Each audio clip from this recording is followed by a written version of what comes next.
Welcome to Kenton's videos. Enjoy the video. You start inside Settings because that's where Keyboard controls live. Open Settings, then tap General Management and choose Samsung Keyboard. You're doing this to access the input options that control autocorrect behavior. Make sure Samsung Keyboard is the active keyboard. If not, select Default Keyboard and pick Samsung Keyboard. Once done, you'll see a list of features. Focus on text correction next because that's where autocorrect lives and where you'll switch it off. Now dive into text correction to find predictive text and auto-replace, autocorrect, toggles. These two control suggestion and automatic word replacement. Toggle predictive text off if you don't want suggestions, and switch auto-replace off to prevent automatic changes.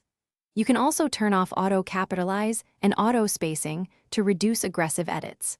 Make changes one at a time and test in a message to confirm behavior. That helps you understand. Finish by testing.